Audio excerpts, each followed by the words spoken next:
بنی آدم، دیکھنا کہیں شیطان تمہیں بہکا نہ دے، جس طرح تمہارے ماں باپ کو بہکا کر بہشت سے نکلوا دیا اور ان سے ان کے کپڑے اتروا دیے تاکہ ان کے ستر ان کو کھول کر دکھا دے۔ وہ اور اس کے بھائی بند تم کو ایسی جگہ سے دیکھتے رہتی ہیں جہاں سے تم ان کو نہیں دیکھ سکتے۔ ہم نے شیطانوں کو انہی لوگوں کا رفیق بنایا ہے جو ایمان نہیں رکھتے۔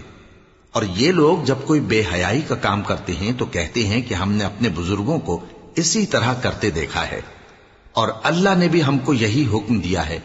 کہہ دو کہ اللہ بے حیائی کے کام کرنے کا تو حکم نہیں دیتا۔ کیا تم اللہ کی نسبت ایسی بات کہتے ہو جس کا تمہیں علم نہیں؟ کہہ دو کہ میرے پروردگار نے تو انصاف کرنے کا حکم دیا ہے، اور یہ کہ ہر نماز کے وقت سیدھا قبلے کی طرف رخ کیا کرو اور صرف اسی کی عبادت کرو اور اسی کو پکارو۔ اس نے جس طرح تم کو ابتدا میں پیدا کیا تھا اسی طرح تم پھر پیدا ہوگے۔ ایک فریق کو تو اس نے ہدایت دی اور ایک فریق پر گمراہی ثابت ہو چکی۔ ان لوگوں نے اللہ کو چھوڑ کر شیطانوں کو رفیق بنا لیا اور سمجھتے یہ ہیں کہ ہدایت یاب ہیں۔ اے بنی آدم، ہر نماز کے وقت اپنے آپ کو مزین کیا کرو، اور کھاؤ اور پیو اور بیجا نہ اڑاؤ کہ اللہ بیجا اڑانے والوں کو دوست نہیں رکھتا۔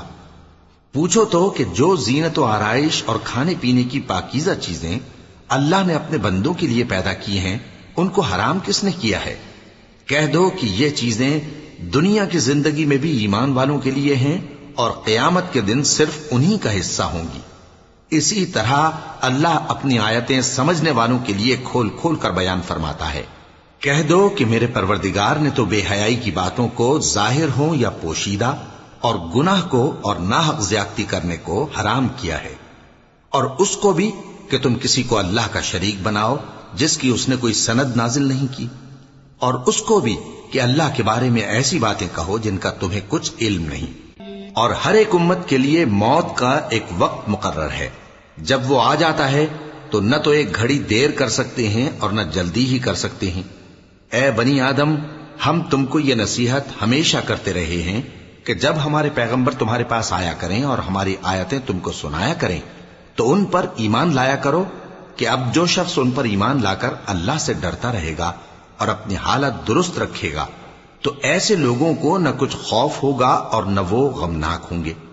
اور جنہوں نے ہماری آیتوں کو جھٹلایا اور ان سے سرتابی کی وہی دوزخی ہیں کہ ہمیشہ اس میں جلتے رہیں گے۔